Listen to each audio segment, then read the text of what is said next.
Hello friends, hope you are doing well wherever you are right now. Doctor Zakir Naik সবাই অবশ্যই নাম শুনে থাকবেন। তিনি ধর্মের ব্যাপারে এত বিপুল পরিমাণে জনপ্রিয় কেন এবং অ্যাট দ্য সেম টাইম এত বিতর্কিত কেন?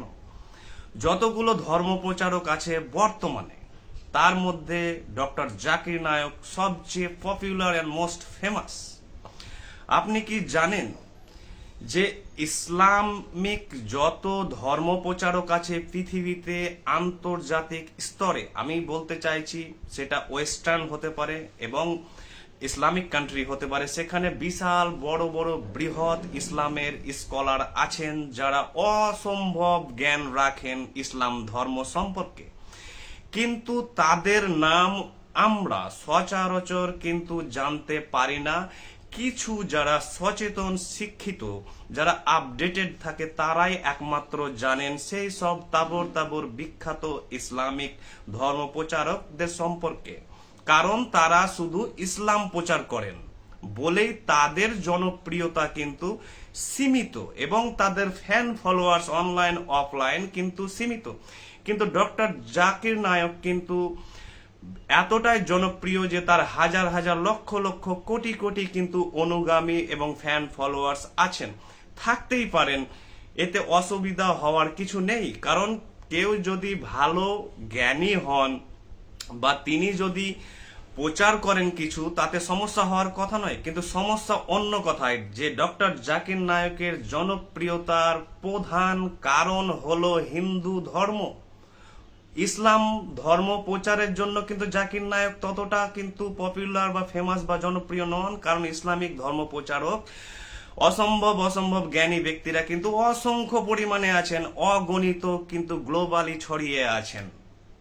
কিন্তু ডক্টর জাকির নায়কের প্রধান জনপ্রিয়তার কারণ হচ্ছে কিন্তু হিন্দু ধর্ম, এবং হিন্দু ধর্ম প্রচারের জন্য কি না, হিন্দু ধর্মকে বিকৃত করে তার উপরে দাঁড়িয়ে বেশ করে ভিত্তি করে তিনি যে ইসলাম প্রচার করেছেন সেটার জন্য। এবং তার নামে তিনি বলেছেন যে কম্পারেটিভ রিলিজিয়ান, অর্থাৎ তুলনামূলক ধর্ম। হতেই পারে কেউ তুলনামূলক ধর্ম প্রচার করতেই পারেন, যে কোনো ধর্মীয় প্রচারক ধর্মের, কিন্তু সমস্যা হচ্ছে তিনি হিন্দু ধর্মকে কিন্তু দুর্দান্ত ভাবে এবং খুব ট্যাক্টফুলি এবং খুব ইন্টেলিজেন্টলি কিন্তু তিনি কিন্তু বিকৃত করেছেন, ডিস্টর্ট করেছেন, মিস ইন্টারপ্রিট করেছেন, এবং যার ফলেই কিন্তু ওনার এত জনপ্রিয়তা। নাম্বার ওয়ান বিকৃতি হিন্দু ধর্মে, তিনি যেহেতু ইসলামে ওয়ান বার্থ থিওরি আছে, অর্থাৎ আব্রাহামিক ধর্মে জুডাইজম, ক্রিশ্চিয়ানিটি এবং ইসলামে ওয়ান বার্থ থিওরি, অর্থাৎ ওয়ান বার্থ থিওরি মানে একবারই জন্ম এবং দ্বিতীয়বার হচ্ছে রেজারেকশন, অর্থাৎ ডুমস ডে বা জাজমেন্ট ডে বা কায়ামতের দিনে তার রিজারেকশন। কিন্তু তিনি তার বিশ্বাসকে বা তার এজেন্ডাকে প্রতিষ্ঠিত করার জন্য তিনিও কিন্তু দাবি করে ফেলেছেন। অসংখ্য ভিডিওতে আপনারা দেখতে পাবেন যে হিন্দু ধর্মেও ওয়ান বার্থ থিওরির কথা বলা হয়েছে, এবং এর জন্য তিনি হিন্দু ধর্মের প্রধান ধর্মগ্রন্থ বেদের উল্লেখ করেছেন যে বেদেও কিন্তু ওয়ান বার্থ থিওরি আছে, অর্থাৎ একবারই জন্মের কথা। কিন্তু এটি সম্পূর্ণ ভ্রান্ত ধারণা এবং ভুল ধারণা এবং ভুল দাবি যে বেদে একটি জন্মের কথা নেই। বেদে কিন্তু অগণিত জন্মের কথা আছে, এবং যাকে বলা হয় পুনর্জন্ম, অর্থাৎ রিইনকার্নেশন বা রিবার্থ। এখানে আপনি বেদে যদি যান অনলাইনে গুগলে, তাহলে আপনি অসংখ্য রেফারেন্সেস পেয়ে যাবেন যে পুনর্জন্ম আছে কিনা। এবং বেদ এবং উপনিষদ হচ্ছে হিন্দু ধর্মের প্রধান ধর্মগ্রন্থ। উপনিষদ এসেছে বা উপনিষদকে বলা হয় বেদান্ত, অর্থাৎ বেদের শেষ অংশ বা কনক্লুশন, উপসংহার বা এসেন্স বা নির্যাস। এই উপনিষদ আর বেদ কিন্তু একই জিনিস, যেহেতু তারা একই টিচিংস এর কথা বলে। তাই বেদে আমরা কিন্তু দেখতে পাই যে অসংখ্য পুনর্জন্মের কথা, এবং হিন্দু ফিলোসফি বা ধর্ম কিন্তু টোটালি ভুল হয়ে যাবে যদি না সেখানে পুনর্জন্মের কথা থাকে। এটা হচ্ছে পুনর্জন্মের কারণেই হিন্দু ধর্ম হিন্দু ধর্ম হিসাবে পরিচিত। এবং এই পুনর্জন্ম শুধু হিন্দু ধর্মেই নয়, ওয়েস্টার্ন অসংখ্য ফিলোজফার্স, দার্শনিক, ম্যাথমেটিশিয়ান থেকে শুরু করে সায়েন্টিস্ট থেকে শুরু করে অসংখ্য লোক কিন্তু পুনর্জন্মে বিশ্বাস করেন। অর্থাৎ যেমন পিথাগোরাস থেকে, সক্রেটিস থেকে, প্লেটো থেকে অসংখ্য ব্যক্তিরা আছেন, দার্শনিকরা আছেন যারা কিন্তু পুনর্জন্মে বিশ্বাস নয়, তারা কিন্তু অভিজ্ঞতার মাধ্যমে, যুক্তির মাধ্যমে, প্রমাণের মাধ্যমে কিন্তু জানতেন। ওকে, দ্বিতীয় দাবি হচ্ছে উনার যে পৃথিবীতে সব ধর্ম কিন্তু বিকৃত হয়েছে, অর্থাৎ তিনি দাবি করছেন যে পৃথিবীতে যতগুলো ধর্মগ্রন্থ এসেছে সব ডিস্টর্ট হয়েছে, করাপ্ট হয়েছে, চেঞ্জ হয়েছে, অ্যাডিশন হয়েছে, সাবট্রাকশন হয়েছে, ডিভিশন হয়েছে, এগুলো সব হয়েছে। এবং কোরআন একমাত্র ধর্মগ্রন্থ যেখানে কিছু পাল্টায়নি বা চেঞ্জ হয়নি, অপরিবর্তনীয় আছে এখন পর্যন্ত। ওকে, দ্বিতীয় অংশটি সত্য, কিন্তু প্রথম অংশটি উনার দাবির মিথ্যা। অর্থাৎ দ্বিতীয় অংশটি সত্য কোনটা, যে কোরআন কিন্তু অবশ্যই অপরিবর্তনীয় অবস্থায় আছে, 1500 বছর আগে যেমন এসেছে তেমনই আছে, সেখানে কোনো বিকৃতি হয়নি, কোনো সাবট্রাকশন, যোগ বিয়োগ কিছু হয়নি, কোনো ওয়ার্ড চেঞ্জ হয়নি, সেটি প্রিস্টিন কন্ডিশনে আছে, অরিজিনাল কন্ডিশনে আছে। এই অংশটি সত্য, কিন্তু দ্বিতীয় অংশটি তিনি সম্পূর্ণ মিথ্যা বলেছেন, যে সমস্ত ধর্মগ্রন্থ চেঞ্জ হয়েছে। চেঞ্জ হয়নি। হিন্দুদের প্রধান ধর্মগ্রন্থ হচ্ছে বেদ, এবং 4টি বেদের মধ্যে 4টি বেদ নয়, যে ঋগ্বেদ, সামবেদ, যজুর্বেদ, অথর্ববেদ। হিন্দু ধর্মের প্রধান আকর ধর্মগ্রন্থ হচ্ছে প্রধান, সেটি হচ্ছে ঋগ্বেদ। ঋগ্বেদ 5 থেকে 10,000 বছর আগে এসেছে, কিন্তু এখনো তার প্রত্যেকটি শব্দ, ল্যাঙ্গুয়েজ থেকে শুরু করে সমস্ত কিছু কোরআনের মতোই কিন্তু অপরিবর্তনীয় আছে, আনচেঞ্জ। সেখানে কোথাও অ্যাডিশন, সাবট্রাকশন, ডিভিশন কিচ্ছু হয়নি, এডিশন। তাহলে উনি কি করে বলতে পারেন যে সমস্ত ধর্মগ্রন্থ বিকৃত হয়েছে? বেদের আপনি জানুন, ঋগ্বেদ পড়ুন, গবেষণা করুন, ইতিহাস জানুন, যে ঋগ্বেদের কোনো কিছু কিন্তু পরিবর্তন হয়নি। এবং তিনি উদাহরণ হিসাবে কিন্তু দিচ্ছেন কি, এটা ওনার হচ্ছে একটি ট্যাকটিক্যাল লজিক, অর্থাৎ খুব কৌশলী যুক্তি, যে তিনি সমস্ত ধর্মগ্রন্থ পরিবর্তন হয়েছে, যোগ বিয়োগ হয়েছে, বিকৃত হয়েছে, তার উদাহরণ হিসাবে তিনি কিন্তু চালাকি করে কিন্তু নিচ্ছেন মহাভারতকে।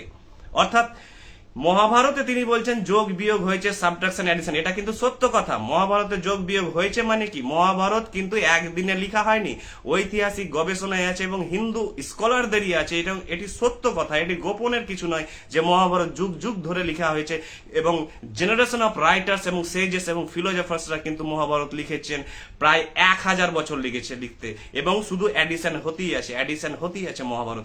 কিন্তু তিনি এটা বলেননি যে মহাভারত হিন্দুদের প্রধান ধর্মগ্রন্থ নয়। মহাভারত একটি মহাকাব্য এবং সেটি একটি ঐতিহাসিক কিন্তু ঘটনা, সেটি নিয়ে তর্ক বিতর্ক থাকবে। কিন্তু তিনি নিজেই অসংখ্য ভিডিওতে বলেছেন, হিন্দু ধর্মের রেফারেন্স দিতে গিয়ে, যে হিন্দুদের প্রধান ধর্মগ্রন্থ কিন্তু বেদ, তাই বেদ পড়ুন আপনারা। কেন বলেছেন? কারণ তখন তার একটি মোটিভ ছিল, উদ্দেশ্য এবং পারপাস। কিন্তু যে মুহূর্তে তার পারপাস চেঞ্জ হলো, সেই মুহূর্তে তার কিন্তু রেফারেন্স চেঞ্জ হয়ে গেল। তিনি তখন তার দাবিকে সত্য বলে প্রমাণ করার জন্য তিনি মহাভারতের উদাহরণ দিলেন। তিনি কিন্তু ঋগ্বেদের কথা বললেন না, যে ঋগ্বেদ হিন্দুদের ধর্মগ্রন্থে কিছু চেঞ্জ হয়নি। থার্ড, অর্থাৎ প্রফেসি, অর্থাৎ ভবিষ্যৎবাণী, যে হযরত Muhammad the profit or Messenger of ইসলামের ভবিষ্যৎবাণী ভবিষ্য পুরাণে আছে। ঠিকই বলছেন, তিনি আছে, কিন্তু সেখান থেকে তিনি ভবিষ্য পুরাণ থেকে ধরুন 100টি লাইনের মধ্যে তিনি 5টি লাইন মাত্র বলেছেন, যে 5টি লাইনের মাধ্যমে তিনি তার যুক্তিকে, তার দাবিকে প্রমাণ করতে পারেন সত্য বলে। কিন্তু বাকি 90 লাইনের কি হবে? সেখানে যদি আপনারা পড়েন, আমি সেই কথা এখানে কিন্তু অনলাইনে বলতে পারবো না, কারণ আমি চাই না কারো মতামতকে হার্ট করতে। সেখানে কিন্তু ইসলাম এবং মুসলিম নিয়ে কিন্তু অনেক নেতিবাচক কথা লেখা আছে, কিন্তু সেগুলো তিনি বলেননি। যে মুহূর্তে ভবিষ্য পুরাণে কোনো ব্যক্তি কিন্তু সেই প্রফেসি পড়বেন, তিনি কিন্তু কোনোদিনই মানবেন না যে এটা ইসলামের কথা বলা হচ্ছে, তিনি কখনো মানবেন না। ফোর্থ, তিনি কিন্তু একটি বই লিখেছেন, গড ইন হিন্দুইজম অ্যান্ড ইসলাম। তিনি এখানে দেখিয়েছেন যে হিন্দু ধর্মের গডের বৈশিষ্ট্য এবং কিন্তু ইসলামে আল্লাহর বৈশিষ্ট্য। ওকে, ভালো একটি স্কলারলি অ্যাটেম্পট। এবং তিনি পণ্ডিত রবিশঙ্করের অসংখ্য ভুল ধরেছেন, তিনি অসংখ্য ভুল, এরকম ভুল আমি কিন্তু অসংখ্য ওনার ধরতে পারবো। তিনি পণ্ডিত রবিশঙ্করকে অনলাইনে দেখালেন যে তিনি একজন বক্তা যাকে তিনি হারিয়েছেন বলে এই বিলিফটি কিন্তু প্রপাগেট হয়ে গেল এবং এস্টাবলিশ হয়ে গেল সাধারণ মানুষের মস্তিষ্কে, যারা সাধারণ অর্থাৎ যারা স্কলার নয়, যারা গবেষণা করেন না। কিন্তু পণ্ডিত রবিশঙ্কর কিন্তু কোনো তার্কিক নয়, কোনো ডিবেটার নয়, কোনো এক্সপার্ট নন, তিনি একজন জাস্ট স্পিরিচুয়াল ব্যক্তি, আধ্যাত্মিক ব্যক্তি। এবং তিনি সেখানে কিন্তু তিনি অনেক পয়েন্ট আউট করেছেন পণ্ডিত রবিশঙ্করের বইয়ের। এবার আমি সেম বইয়ের কথা বলি যে গড ইন হিন্দুইজম এন্ড ইসলাম, যিনি বইটি ডক্টর জাকির নায়েক লিখেছেন এবং তিনি এটা নিয়ে অসংখ্য তিনি লেকচারসও দিয়েছেন। এটা কিন্তু জাকির নায়েকের জানা উচিত, যেহেতু উনি পড়াশোনা করেছেন, ভালোভাবে গবেষণা করেছেন হিন্দু ধর্ম নিয়ে, যে হিন্দু ধর্মে গড নেই। অর্থাৎ কোন অর্থে? আব্রাহামিক অর্থে, অর্থাৎ জুডাইজম, ক্রিশ্চিয়ানিটি, ইসলামে যে গডের কথা বলা হয়েছে সেই অর্থে কিন্তু হিন্দু ধর্মে গড নেই। তাহলে হিন্দু ধর্ম কি? হিন্দু ধর্ম হচ্ছে শুধু ঋগ্বেদ। ঋগ্বেদ থেকেই বাকি 3টা বেদের কিন্তু উদ্ভব, এবং উপনিষদ থেকে, রামায়ণ মহাভারত থেকে, পুরাণ থেকে শুরু করে সমস্ত কিছু কিন্তু এসেছে ঋগ্বেদকে কেন্দ্র করে। আর বাকি হচ্ছে সমস্ত হিন্দু ধর্মের শাস্ত্র হচ্ছে কিন্তু ব্যাখ্যা, জাস্ট কার ব্যাখ্যা? ঋগ্বেদের ব্যাখ্যা। তাই ঋগ্বেদে কিন্তু গডের উল্লেখ নেই, আছে কিন্তু চরম সত্তার কথা, চরম কিন্তু সত্যের কথা, যাকে বলা হয় ব্রহ্ম। এবং আরেকটিতে আছে পুরুষ এবং প্রকৃতি, যাকে কেন্দ্র করে 6টি দর্শনের কিন্তু আবির্ভাব হয়েছে। এবং এইখানে কিন্তু কোথাও গড নেই যে যাকে মানতে হবে, তাকে পেতে হবে এক্সপিরিয়েন্সে, তাকে খোঁজো। তাই এক্সপ্লোরার হও বা শিকার হও, অন্বেষণকারী হও, দার্শনিক হও, তাকে মননে ধ্যানে, তাকে মনস্তত্ত্বে তাকে উপলব্ধি করার চেষ্টা করো, তাকে এনকোয়ার করো, তাকে ইনভেস্টিগেট করো। সেই অর্থে এখানে কিন্তু গড নেই। এবং জাকির নায়ক কিন্তু মেন উদ্দেশ্য হচ্ছে হিন্দু ধর্ম প্রচার বা হিন্দু ধর্মের ভালো কিছু বলার উদ্দেশ্য নয়, হিন্দু ধর্মের সেই সব জিনিসকে নেওয়া যাতে তিনি, তার প্রধান উদ্দেশ্য ছিল ভারতবর্ষে অমুসলিমদের কনভার্ট করা ইসলামে। হতেই পারে কেউ কারো ধর্মে যেতেই পারে, তার এটা নিজস্ব চয়েস, তার ফ্রিডম অফ এক্সপ্রেশন থাকবে, তার ফান্ডামেন্টাল রাইট টু রিলিজিয়ান থাকবে, অর্থাৎ ধর্ম পালনের তার অধিকার থাকবে, মৌলিক অধিকার আমাদের দেশের সংবিধানে আছে।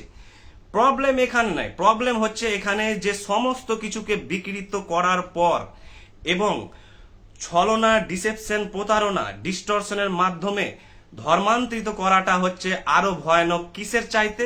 সেই কোরআনের বাণীর চাইতে। অর্থাৎ কোরআনে একটি বিখ্যাত সুন্দর বাণী আছে যে there is no compulsion or coercion in religion, ধর্মে জোর জবস্তি নেই, অর্থাৎ ধর্মে কাউকে জোর করে কনভার্ট করা যাবে না, বা ধর্মে কোন রকম জোর করে কাউকে কারো ইচ্ছার বিরুদ্ধে কিছু করা যাবে না। It's a fine statement or আয়াত ইন দা হোলি কোরআন। কোরআনে কিন্তু এই আছে।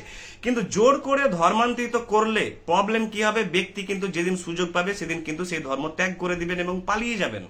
কিন্তু ছলনা, মিথ্যাচার এবং প্রতারণার মাধ্যমে যদি আমি ভুল বুঝিয়ে সাধারণ মানুষকে, যারা সাধারণ মানুষ ধর্ম সম্পর্কে সচেতন নয়, ইতিহাস সম্পর্কে সচেতন নয়, কতজন ব্যক্তি পড়াশোনা করেন ধর্ম নিয়ে বা ইতিহাস নিয়ে? 99.99% কিন্তু এই পৃথিবীর কেউ কিন্তু ধর্মগ্রন্থ পড়ে না, আকর ধর্মগ্রন্থ কিন্তু কেউ পড়েন না। তাই সাধারণ মানুষকে খুব সহজেই ধর্মান্তরিত করা কিন্তু খুব সহজ কাজ, এবং যেটি জাকির নায়েকের প্রধান পারপাস এবং মোটিভ উদ্দেশ্য ছিল। যাই হোক, এবং তার এই যে বললাম যে ওনার জনপ্রিয়তার প্রধান কারণ হচ্ছে হিন্দুইজমকে বিকৃত করা, তার জন্যই জনপ্রিয়তা। ইসলামকে শুধু প্রচার করে কেউ এত জনপ্রিয়তা পাবে না। আমি আগেই বললাম যে ইসলামের অসংখ্য অগণিত সব দুর্ধর্ষ দারুণ দারুণ ইসলামিক স্কলার আছেন, প্রচার আছেন, যারা প্রচন্ড শিক্ষিত, বিজ্ঞান, দর্শন থেকে, ধর্ম গ্রন্থ থেকে শুরু করে তারা। ইভেন জাকির নায়েক বিভিন্ন দেশে কিন্তু এখনো হিন্দুইজমের হ্যাংওভার ছাড়তে পারছে না। তিনি বিদেশে কিন্তু বিভিন্ন জায়গায় কিন্তু হিন্দুইজমই আনেন। কারণ কি? তিনি হিন্দুইজমকে ভালো করে ভেবেছিলেন যে হিন্দুইজমকে যদি আমি পড়তে পারি তাহলে তাদেরকে কিন্তু আমরা খুব সহজেই কনভার্ট করতে পারবো। এবং তিনি একটি ইন্টারভিউ কিন্তু দাবি করেছেন যে অপরের ধর্মগ্রন্থকে বা হিন্দুইজমকে বিশেষ করে জানলে কি হবে, তাকে বোঝানো সুবিধা হবে।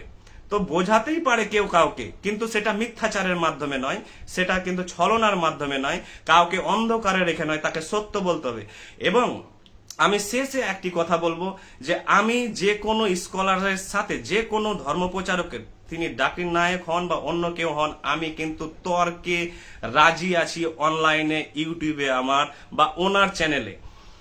কিন্তু কথা হচ্ছে শুধু সত্য প্রতিষ্ঠা হবে, অর্থাৎ লেট দ্য ট্রুথ প্রিভেল, এবং লেট ফলসুড পেরিস, অর্থাৎ মিথ্যাচার যাতে সমাপ্তি হয় বা মিথ্যার জগৎ যাতে শেষ হয়। উনারই এটি বিখ্যাত কথা যে লেট ফলসুড পেরিস, অর্থাৎ মিথ্যার জগৎ যাতে শেষ হয়। কিন্তু উনি হিন্দু ধর্মকে বিকৃত করে সবচেয়ে জনপ্রিয় হয়েছেন। আজকে তার মিলিয়ন অফ ফ্যান্স এবং ফলোয়ার্স আছেন। সততার মাধ্যমে কেউ জনপ্রিয় হলে তিনি কালজয়ী হবেন, ইতিহাসে অমর হবেন। কিন্তু মিথ্যাচারের মাধ্যমে, ডিস্টরশনের মাধ্যমে, বিকৃতর মাধ্যমে কেউ যদি জনপ্রিয় হয়, সেটা তৎক্ষণাৎ হবে এবং ক্ষণস্থায়ী হবে। সেটা যুগের সাথে কিন্তু হারিয়ে যাবে, তাকে কেউ মনে রাখবে না। আর দেখবেন যে যারা যারা এই যুগে মিথ্যাচার নিয়ে এসেছে, শুধু ধর্ম নয়, রাজনীতি থেকে শুরু করে সমস্ত ফিল্ডে, বিজনেস থেকে শুরু করলে, তাদের সাম্রাজ্য কিন্তু সাময়িক এবং ক্ষণস্থায়ী, এবং যুগ তারাকে, ইতিহাস তারাকে মনে রাখবে না। ইতিহাস তাদেরকেই মনে রাখবে, স্মরণ করবে, এবং যুগে যুগে তাদের নাম হবে, যারা কিন্তু সততার মাধ্যমে, নিষ্ঠার মাধ্যমে কিন্তু তাদের জনপ্রিয়তা বা সফলতা অর্জন করেছেন। Thank you.